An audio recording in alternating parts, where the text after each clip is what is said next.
Hello बच्चों, कैसे हैं आप सब। आशा करती हूँ कि आप स्वस्थ होंगे, मस्त होंगे और अपनी पढ़ाई में व्यस्त होंगे। आपकी इसी पढ़ाई को आगे बढ़ाते हुए आज हम पढ़ने जा रहे हैं एक नया पाठ जिसका शीर्षक है पढ़क्कू की सीख।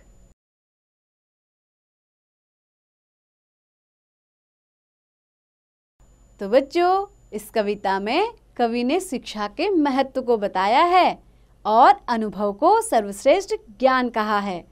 तो बच्चों, आइए इस कविता को पढ़ते हैं। आप लोग भी ध्यान से सुनिएगा और समझिएगा। एक पढ़क्कू बड़े तेज थे, तर्कशास्त्र पढ़ते थे। जहाँ न कोई बात वहाँ भी नई बात गढ़ते थे।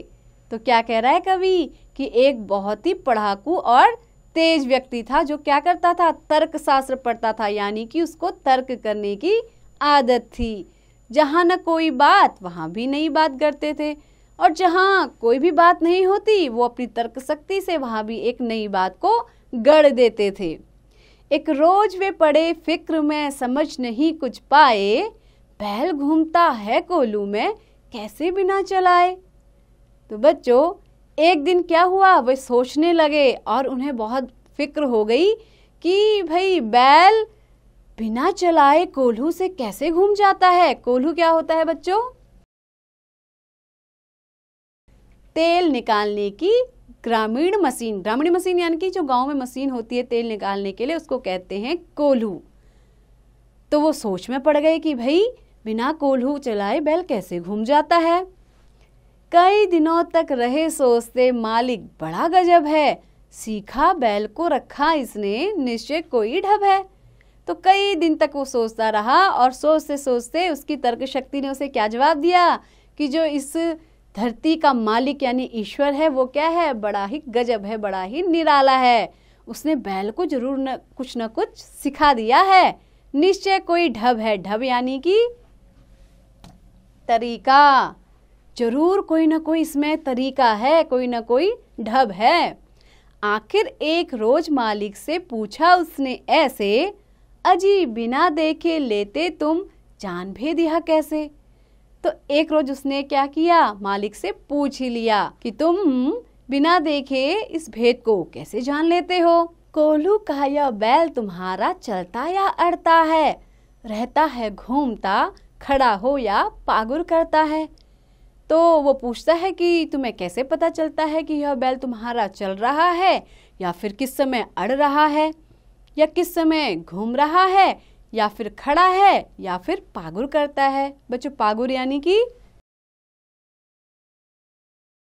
जुगाली करना। जुगाली मतलब आपने देखा होगा कि जानवर क्या करते हैं, बैठे बैठे च्युइंगम की तरह अपने मुंह को क्या करते हैं, हिलाते रहते हैं जैसे कुछ चबा रहे हो। उसको कहते हैं जुगाली करना या पागुर। मालिक ने यह कहा, अजी इसमें क्या बात बड़ी है, नहीं देखते क्या गर्दन में घंटी एक पड़ी है। तो मालिक ने कहा कि भाई इसमें तो कोई बड़ी बात है ही नहीं, तुम्हें क्या उसके गर्दन में एक घंटी नहीं दिखाई दे रही है, बैल के गर्दन में जो इसकी सूचना देते रहती है। हाँ, जब बसी नहीं दौड़कर तनिक पूंछ धरता हूँ। कहा पढ़क्कू ने सुनकर, तुम रहे सदा के कोरे, बेवकूफ मंतिक की बातें समझ सकोगे थोड़े।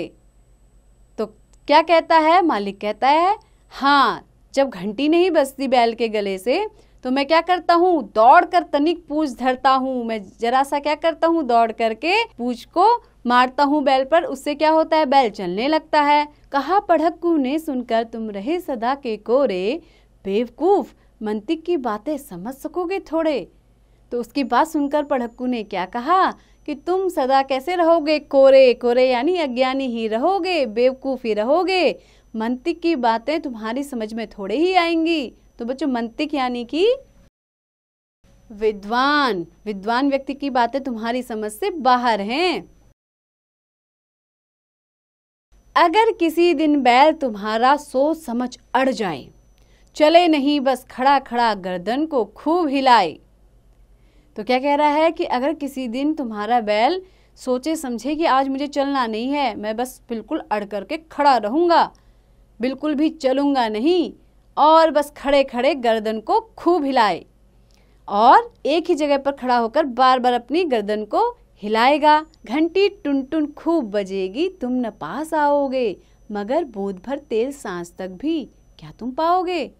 तो वो कहता है पढ़क्कू, क्या कहता है मालिक से कि भाई जब तुम्हारा बैल एक जगह अड़ जाएगा और अपनी गर्दन हिलाएगा तो उसकी घंटी टुन टुन खूब बजेगी, लेकिन तुम्हें लगेगा कि बैल तो चल रहा है, इसलिए तुम उसके पास आओगे ही नहीं।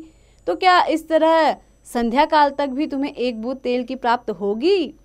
मालिक थोड़ा हंसा और बोला कि पढ़क्कू जाओ, सीखा है यह ज्ञान जहाँ पर वहीं इसे फैलाओ। तो मालिक उसकी मूर्खता पर हंसता है और कहता है कि हे पढ़क्कू चले जाओ यहाँ से, तुमने ये ज्ञान जहाँ से भी सीखा है ना वहीं सिखाओ इसे। यहाँ सभी कुछ ठीक ठाक है, यह केवल माया है, बैल हमारा नहीं अभी तक मंतिक पढ़ पाया है। तो वो क्या कहता है कि यहाँ सब कुछ ठीक ठाक है, यहाँ सब बहुत बढ़िया चल रहा है, यह केवल माया है, ये केवल माया का खेल है, बैल हमारा नहीं अभी तक मंतिक पढ़ पाया है। मंतिक यानी कि विद्वान। तो वो क्या कहते हैं कि ये तो केवल भगवान की माया है, बैल तो हमारा है ही नहीं। ये बात विद्वान को कभी समझ में आने वाली नहीं है। तो बच्चों कैसी लगी आपको ये कविता। ये कविता थी रामधारी सिंह दिनकर जी की। तो बच्चों आपने इससे जरूर कुछ न कुछ सीखा होगा। तो ऐसे ही पढ़ते रहिए, आगे बढ़ते रहिए और हाँ इसका अभ्यास भी जरूर कीजिए।